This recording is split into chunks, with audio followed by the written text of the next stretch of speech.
नमस्कार। आपका वामिक एकेडमी पर स्वागत है। नया जो आपका सब्जेक्ट चल रहा है कॉरपोरेट अकाउंटिंग, इसमें ऑलरेडी आपके 4 क्लासें कंप्लीट हो चुकी है। आज इस क्लास के माध्यम से या वीडियो के माध्यम से आपका 5th नंबर का एन पार्टी स्टार्ट करेंगे, जिसमें टॉपिक रहेगा आपका अंशों का हरण और अंशों का हरण तथा पुनर्निर्गमन के बारे में बात करेंगे, यानी forfeited and reissue of shares के बारे में बात करेंगे। ठीक है, तो ये चैप्टर स्टार्ट करने से पहले मैं बताना चाहता हूँ फ्रेंड्स आपको कि ये कोर्स आपका बिल्कुल फ्री ऑफ कॉस्ट है। आपसे किसी भी 1 रुपये का चार्जेस वसूल नहीं किया जा रहा है। यानी आपको 200+ पार्टी के वीडियो मिलेंगे, साथ में एमसीक्यूज मिलेंगे, एमसीक्यूज का सोल्यूशन मिलेगा और नोट्स मिलेंगे, बाइलिंगुअल नोट्स रहेंगे।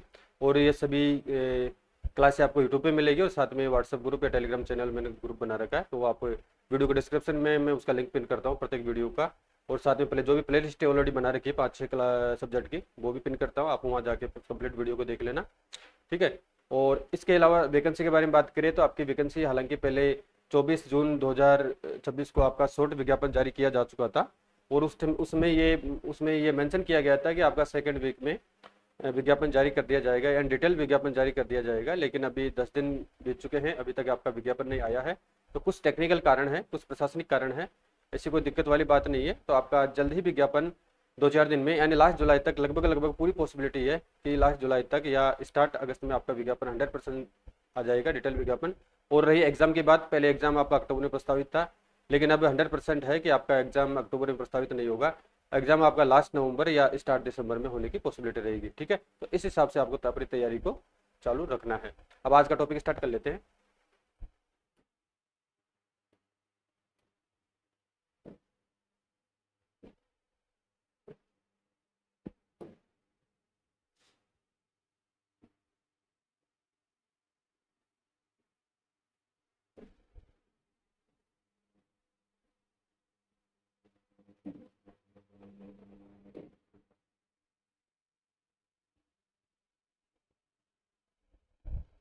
यानी ज़्यादा बड़ा चैप्टर नहीं है, इसी वीडियो में लगभग इसको कंप्लीट कर लेंगे। यानी पहले तो बात करेंगे अंशों का हरण यानी फॉरफीचर ऑफ शेयर्स के बारे में बात करेंगे। अब अंशों का हरण क्या होता है, पहले इसको बेसिक देखते हैं। यानी जब किसी अंशधारी द्वारा, चाहे वो मांग कौन सी भी हो, चाहे अलॉटमेंट हो, चाहे फर्स्ट कॉल हो, सेकंड कॉल हो या थर्ड या फाइनल कॉल हो, किसी भी कॉल पर अगर वो पैसा नहीं चुकाता है तो उस समय में पहले उसको मौका दिया जाता है, यानी उसको नोटिस दिया जाता है कंपनी द्वारा। अगर वो नोटिस के बाद में भी अगर पैसा नहीं चुकाया जाता है तो कंपनी द्वारा उन अंशों का हरण कर लिया जाता है, यानी उनको जब्त कर लिया जाता है। एक तरीके से जो भी उनके पास में जो सर्टिफिकेट है उसको कैंसिल कर दिया जाता है, और जो कंपनी की लाइबिलिटी है अंशों के प्रति वो समाप्त कर दी जाती है, यानी उस राशि को जब्त कर लिया जाता है। उसको ही अंशों का हरण कहा जाता है। जब कोई अंशधारी आवंटन या किसी मांग की राशि का भुगतान नहीं करता है तो कंपनी द्वारा उसके अंश जब्त किए जा सकते हैं एवं उसकी सदस्यता का अंत किया जा सकता है। अंशों के जब्त किए जाने को ही अंशों का हरण कहा जाता है। क्या कहा जाता है, यानी अंशों को फॉरफिट करना है या जब्त करना ही अंशों का हरण कहलाता है। And when a share holder fails to pay the amount due on allotment or a call, the company may forfeited their shares and terminated their membership. This process of forfeiting shares is known as the forfeiture of shares. अंशों का हरण किए जाने पर अंशधारी को अंशों का प्रमाण पत्र कंपनी को लौटाना पड़ता है। एंड जैसे अंशों का हरण कर लिया जाता है, उनको जब्त कर लिया जाता है, जो भी प्रमाण पत्र, जो भी एक तरीके से जो भी सर्टिफिकेट उनको जारी किया जाता है अंशधारी को, वो कंपनी को लौटाना अनिवार्य होता है। अगर कोई अंशधारी नहीं लौटाता है तो उसकी सार्वजनिक सूचना किसी अखबार में या किसी न्यूज में देकर उनको निरस्त कर दिया जाता है। ठीक है, नेक्स्ट आगे देखें। अंशों के हरण पर उन अंशों पर उस अंशधारी, ये इंपॉर्टेंट है यहाँ पे, क्या है बता रखा इसमें कि अंशों के हरण पर उन अंशों पर उस अंशधारी द्वारा दी गई राशियां जब्त कर ली जाती है। अंशों का हरण अंशों से संबंधित मांग का भुगतान न करने के कारण ही हो सकता है, अन्य किसी कारण से नहीं होता है। यानी अंशों का जो हरण होता है या उनको फॉरफिटेड किया जाता है, जब्त किया जाता है, तो सिर्फ और सिर्फ इसके पीछे एक ही लॉजिक होता है, एक ही कारण होता है कि जिस अंशधारी द्वारा मांगों का भुगतान नहीं किया जाता है तभी इनको जब्त किया जाता है, अन्य किसी भी कारण से अंशों को जब्त नहीं किया जा सकता है। ये आपको विशेष ध्यान रखना है। ठीक है, अब नेक्स्ट प्रोसेस है अंशों के हरण की प्रक्रिया क्या है, यानी अंशों को जब्त करने की प्रोसेस क्या है। तो अंशों का हरण कंपनी के अंतर नियमों में स्पष्ट व्यवस्था होने पर, सारणी के प्रावधान लागू होने पर ही किया जा सकता है। अब इस संबंध में क्या किया जाएगा, स्पष्ट प्रावधान होना चाहिए अंतर नियमों में। अंशों के हरण के लिए अंशधारी को कम से कम कितना 14 डेज का, यानी कम से कम 14 दिवस का अंश हरण पूरे नोटिस रजिस्टर्ड डाक द्वारा दिया जाता है। उसमें मेंशन होता है कि आपकी इतनी बकाया राशि है और इतनी तारीख को आपको जमा करानी है। अगर आप विथिन इन इतने दिनों में राशि जमा करा देते हैं तो आपके अंशों को जब्त नहीं किया जाएगा, और आप इस अमुक डेट के बाद में अगर जमा नहीं करवा पाते हैं तो आपके अंशों को जब्त कर लिया जाएगा। इस संबंध में उनको नोटिस दिया जाता है। ठीक है। फिर इस नोटिस में अंशधारी को अंशों पर बकाया राशि या बकाया राशि ब्याज सहित निश्चित तिथि का, यानी इसमें इंक्लूड होता है ब्याज भी, ब्याज सहित निश्चित तिथि तक चुकाने को कहा जाता है। राशि तय तिथि पर नहीं चुकाने पर उन अंशों को जब्त किया जाता है तथा इसकी सूचना अंशधारी को भी दे दी जाती है।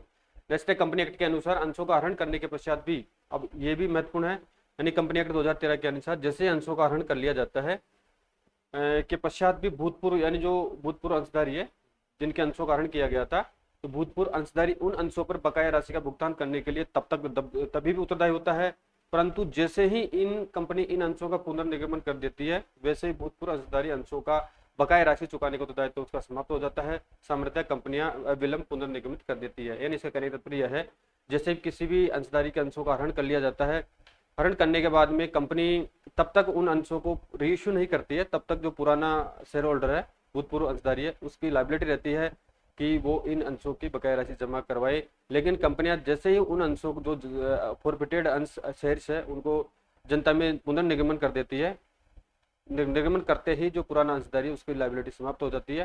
क्या हो जाती है? उसकी लायबिलिटी स्वतः ही समाप्त हो जाती है, और कंपनियां ऐसा जो पुनर्निगमन का कार्य है वो विलंब कर देती है, क्योंकि उनको राशि की आवश्यकता होती है। ठीक है, वो किसी प्रकार से देरी नहीं करती है।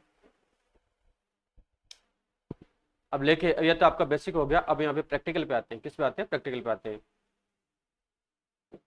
पहले बेसिक देख चुके हैं, प्रैक्टिकल देखते हैं फ्रेंड्स। यहाँ पे तो सममूल्य पर निर्गमित अंशों का हरण किस प्रकार से किया जाएगा? तो share capital account debit to share allotment to share first call share second call to forfeited shares account आ जाएगा, and being forfeiture of shares due to non payment of calls. यानी इसमें शेयर कैपिटल में आ जाएगी, अंशों पर मांगी गई राशि आ जाएगी, अलॉटमेंट में बकाया राशि आ जाएगी, प्रथम मांग पे बकाया राशि आ जाएगी, द्वितीय मांग अंतिम मांग की बकाया राशि आ जाएगी, और हरण किए गए अंशों पर प्राप्त राशि आ जाएगी। ठीक है, जो भी राशि प्राप्त की गई है वो राशि यहाँ पे आ जाएगी। अब प्रैक्टिकल देखेंगे जिसमें राशि किस प्रकार से वहाँ पे क्लियर हो जाएगा आपका। यह तो हो गया सममूल्य एट पार। अब आते हैं एट प्रीमियम पर।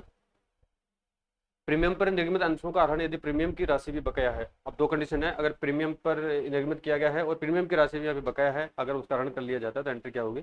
तो share capital account debit securities premium, एक तरह से इसका बैलेंस शेयर होता है, लेकिन अगर राशि बकाया है तो इसको बैलेंस को समाप्त करने से इसको डेबिट कर देंगे। To share allotment account to share first call second call forfeited shares account. तो इसमें शेयर कैपिटल में आगे मांगी गई अंशपूंजी की राशि आ जाएगी, प्रीमियम की राशि डेबिट आ जाएगी, बंटन पर बकाया राशि, प्रथम मांग पर बकाया राशि, द्वितीय मांग पर बकाया राशि, और हरण किए गए अंशों पर प्राप्त राशि यहाँ पे आ जाएगी।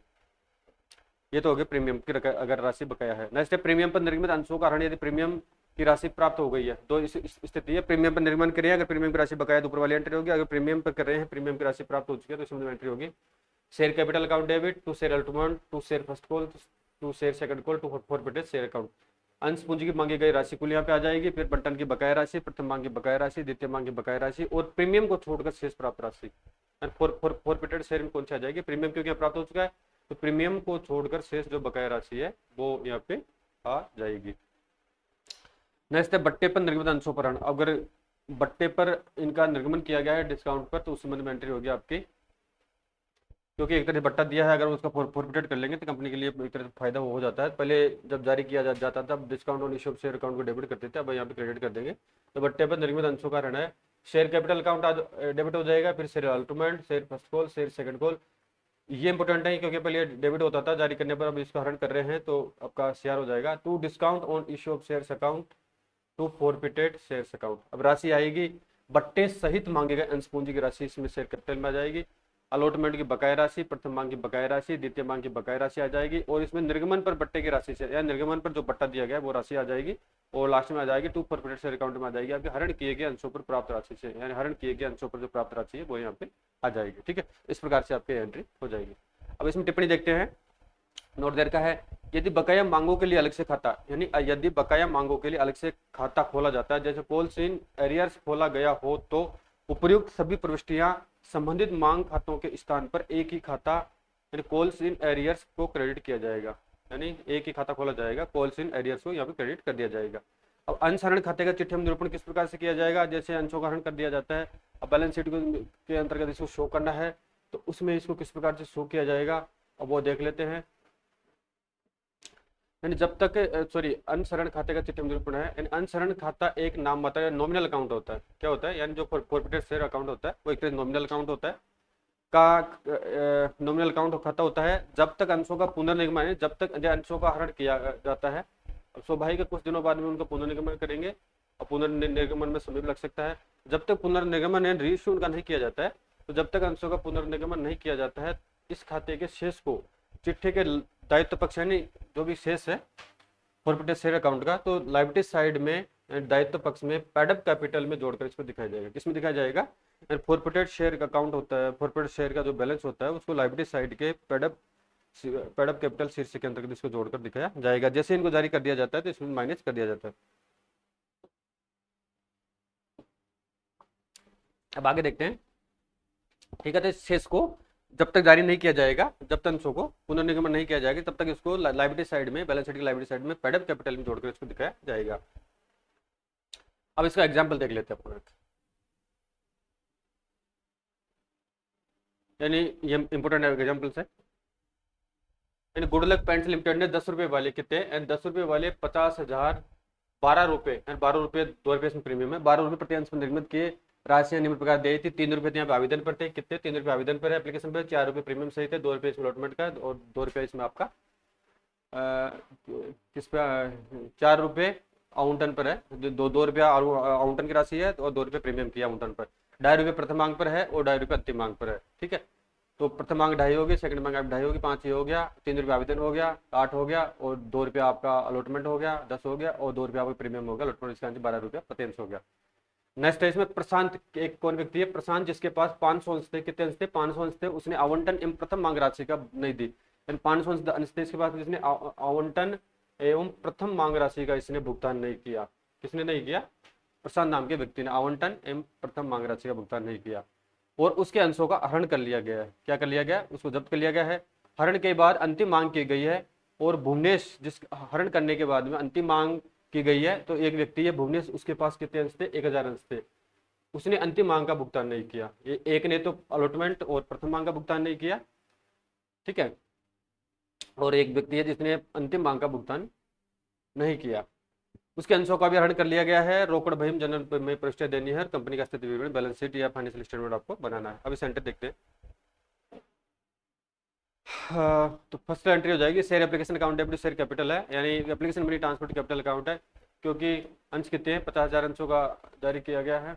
एक देख लेते हैं इसको, 50,000 अंशों को जारी किया गया है, आवेदन पे कितने रुपये मांगा गया है 3 रुपया, तो क्या हो गया, यानी 50,000 इंटू 3 कर देंगे तो आपका 1,50,000 रुपया हो जाएगा। ठीक है, तो 1,50,000 रुपये कैपिटल अकाउंट ट्रांसफर कर देंगे। तो अलॉटमेंट के बारे में बात करें यहाँ पे, तो अलॉटमेंट में आपका 4 रुपये मांगा जा रहा है, 50,000 इंटू 4 कर देंगे यानी 2 लाख हो जाएगा। अब 2 लाख में से आपका 2 रुपया तो है अलॉटमेंट का, 1 लाख रुपया हो गया, ठीक है, और 2 रुपया है आपका प्रीमियम का, इसका 1 लाख हो गया। तो शेयर अलॉटमेंट अकाउंट 2 लाख हो जाएगा, शेयर कैपिटल आपका 1 लाख है और सिक्योरिटी प्रीमियम आपको 1 लाख रुपये की राशि यहाँ पे आ जाएगी। समझ आ चुका आपको। फिर आप फर्स्ट कॉल ड्यू की एंट्री करते हैं, तो फर्स्ट कॉल ड्यू की एंट्री है 2.5 रुपये मांगा जा रहा है, 2.5 इंटू 50,000 कर देंगे तो आपका हो जाएगा 1.25 लाख रुपया। तो first call account debit share capital 1,25,000 आ गया। ठीक है, फिर नेक्स्ट देखते हैं, यानी अब इसमें से क्या कह रहा है ये, यानी 500 share of forfeited non payment allotment और फर्स्ट कॉल के 500 एक व्यक्ति है जो वो पैसा दे चुका रहा है। तो अब इसमें से बात करते हैं यहाँ पे, तो अब इसमें से 1,000 रुपया अब इसमें पहले क्या है 1,000 रुपया 500 शेयर है और 2 रुपया तो इसको कितना था सिक्योरिटीज प्रीमियम का नहीं दे रहा, तो 1,000 रुपया तो यह हो गया। पहले सिक्योरिटीज प्रीमियम शेयर हुआ था, अब इसको डेबिट कर देंगे 1,000 से। ठीक है, और इसके अलावा 500 शेयर है, 500 शेयर है उसके पास में। ठीक है, और 500 शेयर है और टोटल 4 कितना रुपया हो गया 4 रुपया, तो 2,000 रुपया वो प्रीमियम सहित नहीं दे रहा। अलॉटमेंट का ड्यू राशि कितनी है आपके 2,000 है प्रीमियम सहित, शेयर अलॉटमेंट 2,000 से कर देंगे और फर्स्ट कॉल का है तो 500 इंटू 2.5 कर देंगे तो 1,250 फर्स्ट कॉल का हो गया। और ठीक है, और फॉरफिटेड शेयर्स के बारे में बात करें तो 500 शेयर थे जो 3 रुपये उसने एप्लीकेशन में चुका दिया था, इस कारण से 1500 उसको फॉरफिटेड हो जाएंगे, 3 रुपये एप्लीकेशन में चुका दिया था ना, इस कारण से इनका टोटल कर देंगे। ठीक है, तो ये टोटल में माइनस कर देंगे 1,000 को, तो यहाँ पे जो शेयर कैपिटल राशि है वो 3750 रुपये राशि इस प्रकार से यहाँ पे आ जाएगी। फिर share second and final call account debit share capital है। शेयर एंड सेकंड कॉल में भी आपका यानी 1 लाख ढाई 2.50 इंटू 50,000 कर देंगे तो आपका 1,25,000 रुपया आना चाहिए था। ठीक है, अब इसमें प्राप्त कितना होगा, सॉरी सॉरी सॉरी, अरे 500 अंशों को पहले जब्त कर लिया गया है, फिर 500 अंशों जब्त कर लेंगे, 49,500 बचेंगे, 49,500 इंटू ढाई कर देंगे तो आपका राशि आ जाएगी 1,23,750, क्योंकि 500 जब्त कर लिया गया है तो अंशों की संख्या कितनी रहेगी, 49,500 रह गई, 1,23,500 रुपये आपका ड्यू हो जाएंगे किस पर, share second and final call पर। ठीक है, फिर नेक्स्ट बात करते हैं एक अंशधारी जिसके 1,000 अंशों को जब्त कर लिया गया अंतिम मांग पर, 1,000 share forfeited due non payment second call अंतिम कॉल, तो share capital account debit to share second and final call account debit to forfeited share account. ठीक है, अब इसका बात करें तो to share second and final call है तो उसको कितना है, वो 1,000 अंशों का धारक है, ₹2.5 वो नहीं चुका रहा है, तो 2,500 रुपये वो नहीं चुका रहा, कितना नहीं चुका रहा है, 2,500 रुपये वो नहीं चुका रहा है। और इसके अलावा शेयर कैपिटल के बारे में बात करें यहाँ पे तो शेयर कैपिटल में आपका 10,000 रुपया है, कॉर्पोरेट शेयर है तो ये ऑलरेडी 7,500 रुपये दे चुका है, तो इस कारण से 7,500 हो गया, 2,500 हो गया, टोटल कर देंगे 10,000 रुपये यहाँ पे आ चुके हैं, तो इसके 7,500 रुपये को जब्त कर लिया जाएगा। अब इसका कैश बुक तैयार करते हैं अपन, यानी बैंक कैश बुक तैयार करेंगे तो शेयर एप्लीकेशन है, एप्लीकेशन में 1.5 लाख रुपये प्राप्त होते हैं, शेयर अल्टरनेट में 198 होते हैं, 2 लाख होने चाहिए प्रीमियम से, लेकिन 2,000 रुपये का वो भुगतान नहीं कर प्रीमियम का और शेयर का भुगतान नहीं करा, इसका 2,000 माइनस हो जाएंगे। शेयर फर्स्ट कॉल पे 1,23,750 आ जाएंगे, 1,25 होना चाहिए था लेकिन उसने भुगतान नहीं किया, इस कारण सेकंड कॉल पर उसने भुगतान नहीं किया, इस कारण से राशि प्राप्त हुई है, तो 5,93,000 हो गई और बैलेंस शीट ये आपका 5,93,000 हो जाएगा, कितना हो जाएगा, 5,93,000 रुपये यहाँ पे हो जाएगा। इसका बैलेंस शीट बनाते हैं तो balance sheet of good luck limited है, तो आपका शेयर कैपिटल है, जैसे कि पता है कि ऑथराइज कैपिटल इशूड कैपिटल का योग नहीं होता है, तो ऑथराइज कैपिटल या नहीं, और जब इसका योग नहीं होगा सब्सक्राइब कैपिटल तो 48,500 कैपिटल, तो आपका टोटल 50,000 शेयर थे, इसमें से एक अंशधारी है 500 का भुगतान नहीं करता है, दूसरा 1,000 का नहीं करता है, तो 1,500 शेयरों का जब्त कर लिया गया है, तो टोटल कितने रह गए आपके शेयर 48,500, तो 48,500 से 10 रुपये के हिसाब से हो जाएंगे आपकी 4,85,000, कितने हो जाएंगे 4,85,000। अब स्वाभाविक है कि जो फॉरफिटेड करेंगे राशि को फॉरफिटेड करेंगे तो कंपनी के लिए प्रॉफिट होता है, उसको लाइबिलिटी साइड में शो करेंगे, यानी पेड कैपिटल में उसको ऐड कर देंगे, तो 9,000 रुपया फॉरफिट कर लिया गया है, यहाँ पे कितने का कर लिया गया है, 9,000 रुपये का 7,500 प्लस 1,500 9,000 रुपये फॉरफिट कर लिया गया है, 4,85 प्लस 9 कर देंगे 4,94,000 हो जाएंगे। रिजर्व एंड सरप्लस के बारे में बात करें यहाँ पे तो सिक्योरिटीज प्रीमियम है, तो सिक्योरिटीज प्रीमियम की राशि यहाँ पे कितनी है, 1,00,000 रुपये होनी चाहिए थी, लेकिन 1,000 रुपये के अलॉटमेंट के समय सिक्योरिटीज प्रीमियम की राशि प्राप्त नहीं होती है, तो यहाँ पे 99,000 रुपये की राशि प्राप्त हुई है, इस कारण से 5,93,000 रुपये टोटल यहाँ पे प्राप्त हो चुका है। ठीक है, समझ आ चुका होगा बैलेंस शीट आपको। ये तो हो गया अंश हरण किए गए अंशों का हरण किस प्रकार से किया जाता है। ठीक है, अब जैसे हरण कर लिया जाता है कंपनी के पास में हरण अंश आ जाते हैं तो कंपनी अविलंब तुरंत ही उन अंशों को जारी करने का प्रयास करती है किसी अन्य अंशधारी को। तो हरण किए गए अंशों का पुनर्निगमन या रीइश्यू ऑफ फॉरफिटेड शेयर्स, अब किस प्रकार से इनका हरण किए गए अंशों का रीइश्यू किया जाता है वो देखते हैं।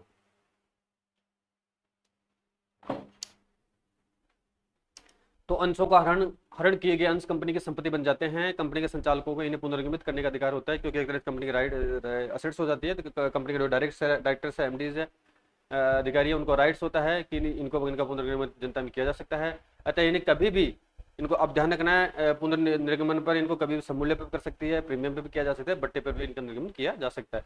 नोट देर का इसमें क्या देर का है, ये इंपॉर्टेंट है, यानी बट्टे पर निर्गमन की दशा में इन अंशों पर कंपनी एक्ट की अधिकतम बट्टे की दर, यानी कंपनी एक्ट 2013 की जो अधिकतम बट्टे की दर होती है समिति प्रावधान यहाँ पे लागू नहीं होंगे, अधिकतम बट्टे की समिति प्रावधान लागू नहीं होंगे, और कंपनी इन अंशों पर अधिकतम बट्टा हरण किए गए अंशों पर प्राप्त राशि तक दे सकती है, यानी जो भी हरण किए गए अधिकतम बट्टा है वो हरण किए गए अंशों पर प्राप्त राशि तक वो अपनी इच्छा से दे सकती है, क्योंकि यहाँ पे कंपनी एक्ट के प्रावधान लागू नहीं होते। एग्जाम्पल देखते हैं, यहाँ पे एग्जाम्पल में क्या बता रखा है, क्योंकि एक तरह की कंपनी की संपत्ति है, अब कंपनी को राइट्स कितना भी बटा दे सकती है। जैसे 10 रुपए के अंश पर 7 रुपये प्राप्त हो जाते थे, अब तो 10 रुपये का अंश है उस पर 7 रुपये तो प्राप्त हो गए, 3 रुपये बाकी रह गया, अब कारण से उसको जब्त कर लिया गया है, एवं 3 रुपये प्राप्त न होने के कारण उनका हरण कर लिया, तो पुनर्निर्गमन पर इन अंशों पर अधिकतम कितना 7 रुपये प्रति अंश बट्टा दिया जा सकता है, यानी जितनी राशि कंपनी को प्राप्त हुई है इतनी राशि वो मैक्स टू मैक्स यहाँ पे बट्टा दे सकती है, एक तरीके से 70% तक बट्टा वो दे सकती है इस परसेंट के अकॉर्डिंग। ठीक है, जो राशि प्राप्त हुई है कंपनी अकॉर्डिंग दे सकती है, लेकिन ऐसा मोस्टली कमी देखने को मिलता है। मोस्ट बात करें तो यदि अंशों का पुनर्निगमन बट्टे पर किया जाता है, क्या कह रहा है यहाँ पे, अगर अंशों का जो पुनर्निगमन है समूल्य पे हो सकता है, एट प्रीमियम हो सकता है और एट डिस्काउंट हो सकता है। अगर प्रश्न में बट्टे पर निर्गमन पुनर्निगमन बट्टे पर किया जा रहा है तो उस संबंध में क्या स्थिति क्रिएट होगी। तो यदि अंशों का पुनर्निगमन बट्टे पर किया जाता है तो discount on issue of shares account क्या है, यानी discount on issue of shares account को डेबिट न करके, पहले इसको डेबिट किया जाता था तो वो डेबिट न करके फॉरफिटेड शेयर अकाउंट को डेबिट किया जाएगा। क्योंकि अब बट्टे पर इनको जारी करेंगे तो स्वाभाविक है कि जो भी हरण की राशि आई है वो कंपनी के लिए फायदा था, कंपनी का पैसा था, फॉरफिटेड अकाउंट को शेयर किया गया था। अब इनको पुनर्बट्टे पर जारी करते हैं पुनर्निगमन पर भी तो फॉरफिटेड शेयर अकाउंट का डेबिट नहीं करेंगे, क्योंकि जो ऑलरेडी इनके पास में रिजर्व एंड सरप्लस शीर्षक के अंतर्गत पेड अप कैपिटल में जो राशि है इनकी फॉरफिटेड की, उसको इसका यूटिलाइज किया जाएगा, यानी इसको डेबिट कर दिया जाएगा। किसकी जगह, forfeited share issue of share account की जगह उसको डेबिट ना करके फॉरफिटेड शेयर अकाउंट के डेबिट किया जाएगा। ये आपको विशेष रूप से ध्यान रखना है। इस प्रकार से प्रश्न आपके आने की पूरी पॉसिबिलिटी है। अब इसके एंटर देख लेते हैं। तो सम मूल्य पर पुनर्निगमन करेंगे तो bank account debit to share capital आ जाएगा, और प्रीमियम पर पुनर्निगमन करेंगे तो bank to share capital premium आ जाएगा। इस तरह से बट्टे पर करेंगे तो बैंक अकाउंट पर फॉरफिटेड, अब पता है पुनर्निगमन कर रहे हैं बट्टे पर तो यहाँ पर discount on issue of share आना चाहिए था, लेकिन पुनर्निगमन पर फॉरफिटेड शेयर अकाउंट को यहाँ पे डेबिट करेंगे। किसको करेंगे, फॉरफिटेड शेयर अकाउंट डेबिट कर देंगे। तो bank account debit to forfeited share account debit to share capital, बट्टे की राशि इसमें आ जाएगी, प्राप्त की संपूर्ण राशि आ जाएगी, तो प्राप्त की राशि आ जाएगी और अंशों पर मांगी संपूर्ण राशि यहाँ पे आ जाएगी। प्रारंभ में बट्टे पर निर्गमित अंशों का पुनर्निगमन भी, यानी इनको प्रारंभ में भी बट्टे पर निर्गमन किया गया था और इनको जब्त कर लिया जाता है, और जब्त करने के बाद में पुनः इनको बट्टे पर निर्गमन किया जाता है तो उस संबंध में आपकी एंट्री हो जाएगी। बैंक अकाउंट डेबिट, तो पहली वाली निर्गमन की सेम एंट्री रहेगी। Discount on issue of shares account debit, forfeited share account debit कर देंगे टू शेयर कैपिटल। अब राशि आएगी, प्राप्त की राशि आ जाएगी, बट्टे की पुरानी राशि आ जाएगी, पुराने बट्टे से अधिक बट्टे की जो राशि दी गई वो आ जाएगी, अंशों पर मांगी गई राशि यहाँ पे आ जाएगी। नेक्स्ट है अंशों का पुनर्निगमन करने के बाद हरण खाते के शेष का हस्तांतरण करने पर तो forfeited shares account debit to capital reserve में, यानी अंशों का पुनर्निगमन कर देंगे और फिर हरण करने के बाद में जो राशि प्लस रह जाती है तो उसको ट्रांसफर करेंगे कैपिटल रिडेम्पशन रिजर्व अकाउंट में। किसमें करेंगे, कैपिटल रिडेम्पशन रिजर्व अकाउंट में उसको ट्रांसफर कर देंगे, सीआरआर खाते में ट्रांसफर कर देंगे। तो उस समय एंट्री होगी आपकी forfeited share account debit to capital reserve, क्या हो जाएगी, forfeited share account debit to capital reserve यहाँ पे एंट्री हो जाएगी। नेक्स्ट इसमें अंशों का अंश हरण खाते का पुनर्निगमन के पश्चात चिट्ठी में निरूपण किस प्रकार से किया जाएगा। तो पुनर्निगमन के पश्चात हरण खाते के शेष को पूंजी संचय कैपिटल रिजर्व खाते में ट्रांसफर कर दिया जाता है। किस किस में कर दिया जाता है, सीआरआर में ट्रांसफर कर दिया जाता है। यदि हरण किए गए अंशों को समूल्य पर प्रीमियम पर निर्गमन किया जाता है, किस पर, समूल्य पर या प्रीमियम पर निर्गमन किया जाता है तो हरण खाते का संपूर्ण शेष इस खाते में ट्रांसफर कर दिया जाता है। यदि अंशों को बट्टे पर, अब बट्टे वाले शेष दूसरी होती है तो बट्टे पर निर्गमन किया जाए तो हरण खाते के जमा शेष में पुनर्निगमन का बट्टा माइनस कर देंगे, यानी घटाकर शेष राशि सीआरआर अकाउंट में ट्रांसफर कर देंगे। अगर बट्टे पर कर रहे हैं तो राशि घटा दी जाएगी और प्रीमियम पर वो समूल्य पर कोई दिक्कत वाली बात नहीं होती है। यदि हरण किए गए अंशों में आंशिक अंशों का ही पुनर्निगमन हुआ है, जैसे आपने 100 अंशों का हरण कर लिया, सिर्फ 80 का आप निर्गमन कर रहे हैं, तो हरण खाते का संपूर्ण शेष पूंजी संचय खाते में ट्रांसफर नहीं किया जाएगा। इसी दशा में पुनर्निगमित अंशों पर हुआ आनुपातिक लाभ भी इस खाते में ट्रांसफर किया जाएगा, यानी आनुपातिक जो लाभ हुआ है वही ट्रांसफर किया जाएगा, संपूर्ण यहाँ पर ट्रांसफर नहीं किया जाएगा। शेष लाभ हरण खाते में रहेगा। पूंजी संचय खाते शेष को चिट्ठे के दायित्व, यानी सीआरआर के शेष को चिट्ठे के दायित्व पक्ष में संचय एवं रिजर्व, यानी रिजर्व एंड सरप्लस शेष में दिखाया जाता है। जबकि हरण खाते का शेष, यानी फॉरफिटेड शेयर का अगर कोई शेष हो तो उसे चुकता पूंजी एंड पेड अप कैपिटल में जोड़कर दिखाया जाएगा। किसमें दिखाया जाएगा, यानी सीआरआर के शेष को तो रिजर्व एंड सरप्लस शेष के अंतर्गत दिखाया जाएगा और फॉरफिटेड शेयर अकाउंट के शेष को पेड अप कैपिटल में ऐड करके दिखाया जाएगा। ये आपको विशेष ध्यान रखना। अब यहाँ पे एग्जाम्पल देख लेते हैं फ्रेंड्स, एक बहुत ही महत्वपूर्ण एग्जाम्पल है। शिवा लिमिटेड ने 100 रुपये वाले 500 अधिमान अंश जिन पर 80 रुपये प्रति मांगा है तथा जिन्हें 10% बट्टे में निर्गमित किया गया था, 25 रुपये प्रति अंश की प्रथम मांग का भुगतान नहीं करने के कारण हरण कर लिया गया है। इनमें से 300 अंश कौन से, 500 अधिमान अंश से 300 अंश 80 रुपये पूर्ण प्रदत्त मानकर 60 रुपये प्रति अंश की दर से पुनर्निगमित किए गए हैं। कंपनी के बहियों अंशों के हरण पुनर्निगमित की जन्म पृष्ठ आपको देनी है। तो एंट्री देखते हैं इसमें, तो 500 अंश से 25 रुपये मांगा गया तो आपके 40,000 हो जानी चाहिए। तो preference share capital account debit to preference share first call, discount on issue of share to forfeited share account. तो प्रेफरेंस शेयर में जो राशि आ जाएगी 25 × 500 कर देंगे तो आपके 40,000 आ गया, ठीक है। और सॉरी नहीं, 80 × 500 कर देंगे तो आपका ये राशि आ जाएगी।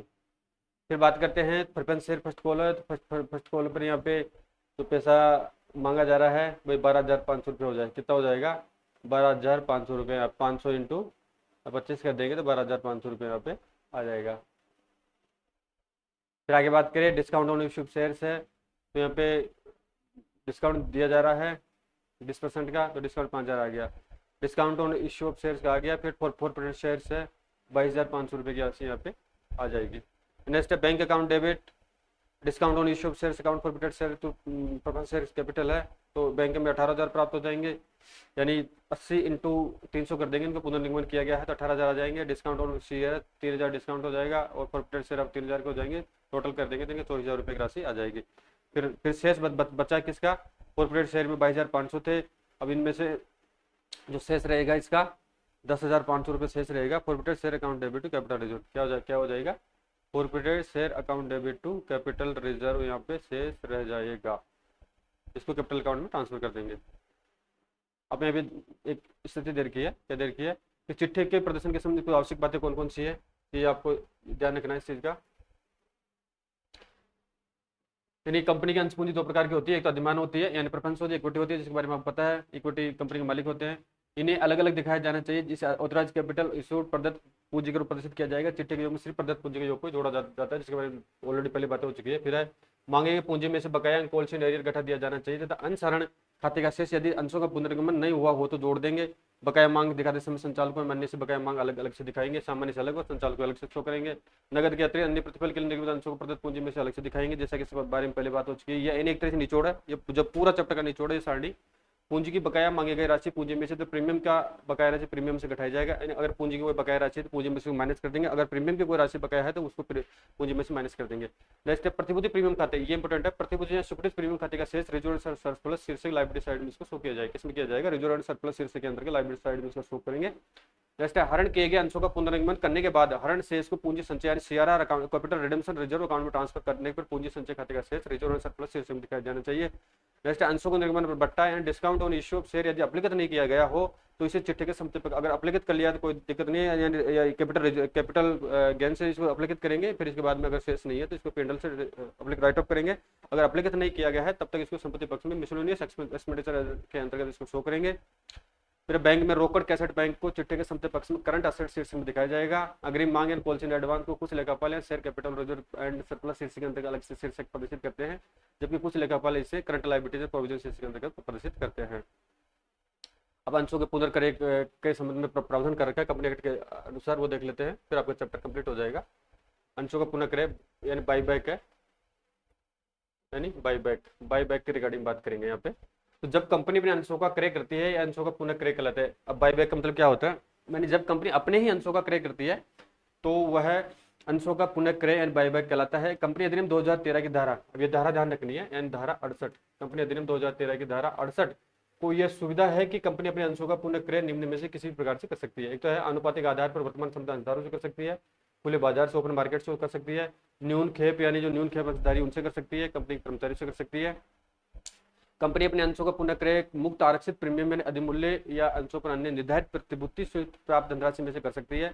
मुक्त आरक्षित में से अंशों का पुनः क्रय करने की स्थिति में कंपनी को क्रय किए गए अंशों के वास्तविक मूल्य की राशि के बराबर राशि सीआरआर किसमें पूंजी शोधन संचय खाते पूंजी कैपिटल रिडेम्पशन रिजर्व अकाउंट में ट्रांसफर करनी होगी।